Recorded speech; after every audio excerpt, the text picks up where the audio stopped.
Les obres a la coneguda com a Illa Q del Turó de la Peira, formada pels carrers del Montsant, Inca i Aneto, avancen a bon ritme. La cooperativa de la FAP, FEM Ciutat, està construint 100 pisos protegits i aparcaments. Mentrestant, el plenari de Nou Barris ja ha aprovat la modificació del Pla General Metropolità per requalificar 2.000 metres quadrats com a equipaments. Encara hi ha marge per decidir-ne els usos amb els veïns. En principio, los equipamientos que son seguros es un nuevo casal de avis, porque el casal de avis donde está ahora, pues la verdad que tiene mucho que desear. Aparte de eso, también hemos pedido posiblemente pues un local nuevo para la asociación de vecinos, porque el que tenemos tiene 50 metros cuadrados y para hacer asambleas y talleres y todo esto, pues que es muy pequeño. També s'especula sobre un possible equipament infantil, però encara no és definitiu. Tot plegat, habitatges i equipaments ompliran el buit que va deixar el darrer bloc amb aluminosi del Turó de la Peira, que es va enderrocar precipitadament ara fa 12 anys.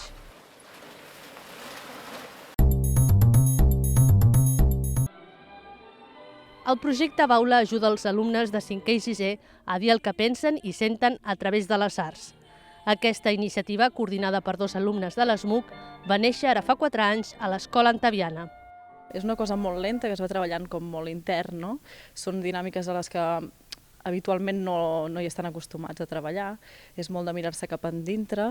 Crec que l'èxit és que tenen una eina més per expressar el que sovint els hi costa expressar, no? El procés creatiu els ha dut en aquesta ocasió per un viatge interior.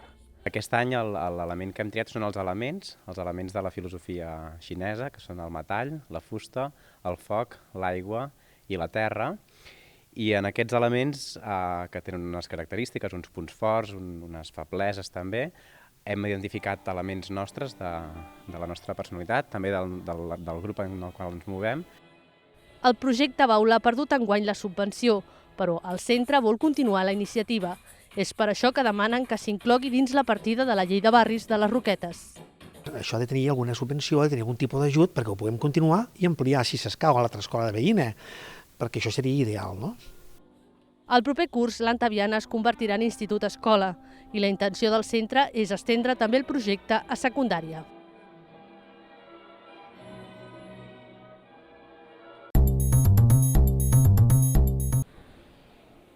Una miqueta un recull d'emocions, un recull de vivències, un recull de símbols, de records i diferents experiències que és el cau pels nostres infants i joves i una miqueta donar-nos a conèixer en aquest petit barri que a vegades sembla que no estiguem aquí, però sí que anem fent petites coses i això és el resultat d'aquest esforç que fem. En aquesta exposició el que hem volgut recollir és moments, històries, anècdotes del cau, sobretot en fotos, perquè tota l'exposició està plena de fotos, i una mica explicar què fem a cada branca. En aquestes fotografies el que podem veure són, primer, el més important, les cares dels nanos i dels monitors, bueno, caps en aquest cas, perquè són de cau, que són molt expressives i ja et diuen molt de la història. Veus excursions, veus diferents descobertes a diferents pobles, o sigui, llocs que no són aquí a Barcelona i que els nanos per primera vegada han visitat. Veus les cerimònies que fem al cau, que té un procés una miqueta espiritual a l'hora d'entregar els folars i de fer introspecció i coneixença. Veus també els diferents símbols, com a la branca de llops tenim els tòtems o les camises. El cau va de 6 anys a 19 anys. Llavors, a cada branca està dividit per 5 branques i a cada branca treballem d'una manera diferent.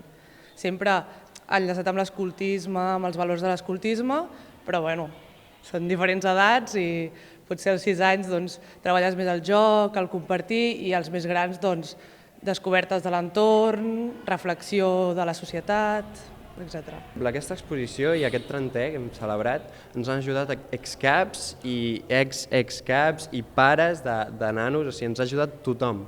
I és més, van vindre els fundadors d'aquest cau, van venir a fer una macarronada popular i ens van donar les gràcies i van estar allà, també ens han donat les fotografies ells. O sigui, aquí hi ha de tot i hi ha participat tothom del Santa Eulàlia. Hem fet una mica de recull de què és per ells el cau, sobretot com en aquest arbre posa, què és per ells el cau, què fem al cau, una mica de visibilització de la nostra entitat, que és l'única, de les úniques de joves de dintre d'aquest barri.